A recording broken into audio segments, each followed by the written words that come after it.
On May 13th, 2021, I went to a restaurant called Chef's Table at Brooklyn Fair. It's a Michelin 3-star restaurant and considered by some as the best restaurant in New York or even in the state. Its chef, Cesar Ramirez, not only has the skill to produce some of the best food, also has quite a temper. Prior to moving to Manhattan from Brooklyn, it's an extremely secretive place hidden behind a supermarket.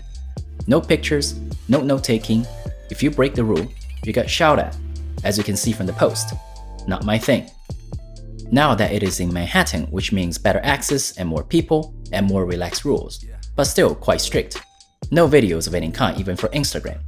It was a bummer for me for sure, as I was there to celebrate my birthday and I got verbal green light on the phone. But fortunately for me, the waiter recognized me yet again because he saw my videos on YouTube. And as a result, I was granted exclusive access to film, and this will probably be the only video of this restaurant you can find anywhere. So shout out to the staff for allowing me to film. But being in that environment, I didn't want to disturb other guests, so I will not be talking and you will hear my commentary for this video. For the wine pairing, we were recommended by the sommelier this bottle of Domaine Ramonet Le Charmois Saint-Aubin 2010, and this glass will be accompanying us through the entire meal. Sorry, I just get this reflex of reading things in French whenever it has a French name. So, without further ado, let's get into the dishes. First course, Kaluga caviar with tuna tartare on a cracker. It had a popping and crunchy texture bursting with flavor. It's umami, savory, and lightly sweet. A bite with complexity. Second course, salmon roe aka ikura unsung salmon tartare on a similar cracker topped with cilantro blossom, which was more than a mere decoration. It had a surprisingly potent and refreshing herbal tone that cut through the salty, briny caviar and lingered on your palate.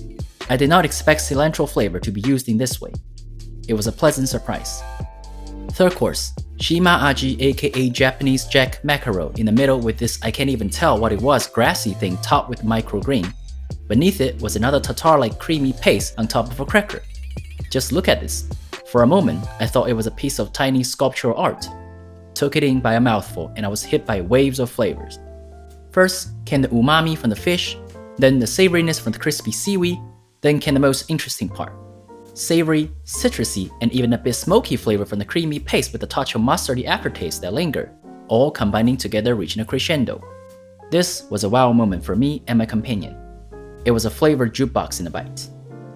Next up, the signature dish, one that never changes from the menu. Milk bread topped with loads of Hokkaido uni. On top, a slice of truffle coated with a thin layer of oil all around, eaten with 2 bites. It was rich in flavor with meltingly soft warm uni that carries the aroma from the truffle. The milk bread was partially soaked with oil from the uni, carrying all the flavors. I really appreciate the way chef manipulated temperature into the ingredients of this dish. It looked like a simple stacking of ingredients, but the warmth from the uni played its magic and further stimulated my taste bud perceiving aroma. It is the signature dish for a reason.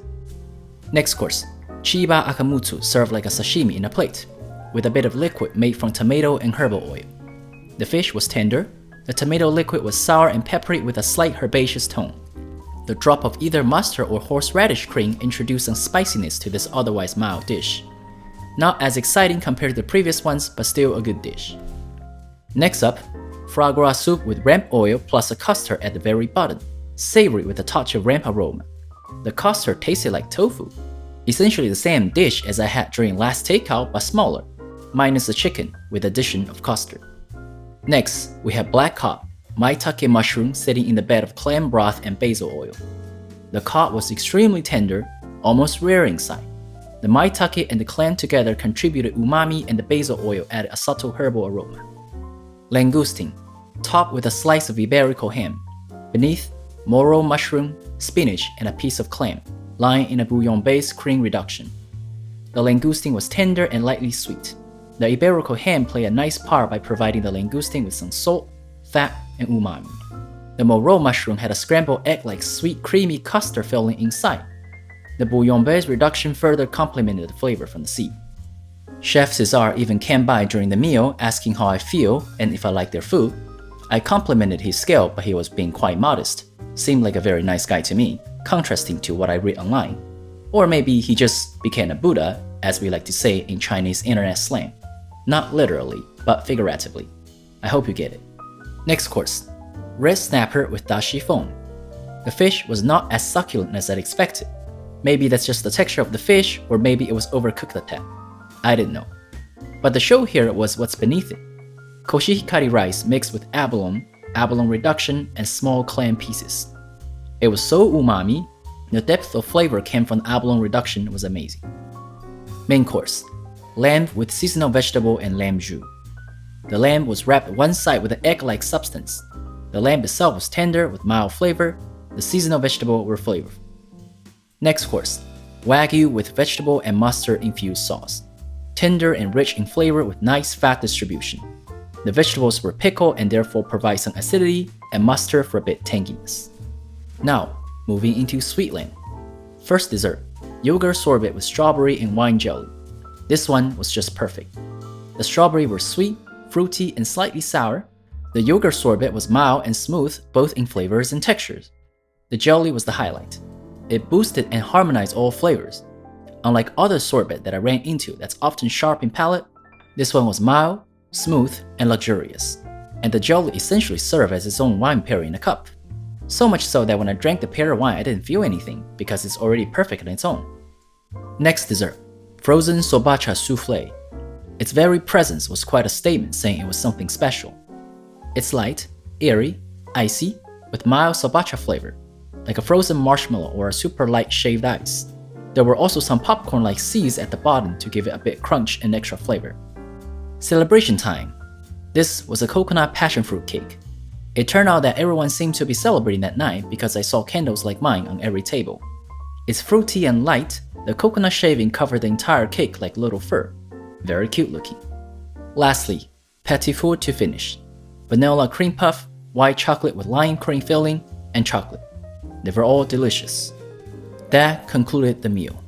Upon leaving, we were handed the menu in a wax seal envelope stamped in the restaurant's own logo. The menu was extremely concise with one word describing each dish, as if people will steal the chef's idea from just listing a few ingredients. Well, he does what he does. Overall, extremely impressive dinner with perfect execution. Definitely one of the best meals in my life, taste-wise. Aside from the somewhat strict rules that could otherwise tighten the atmosphere, as I view those relaxed setting crucial to an overall experience. It's not a battle, right? Nevertheless, I still very much enjoy this great meal. Thanks for allowing my camera to do its job so that I can bring this meal to everyone that's watching. Both me and my camera were grateful. This is Fufsky and I make videos about food, travel, and culture. If you like this video and wanted to see more videos like this one, please like, share, and subscribe. Follow me on Instagram. Turn on the notification bell if you haven't already. Thanks for watching.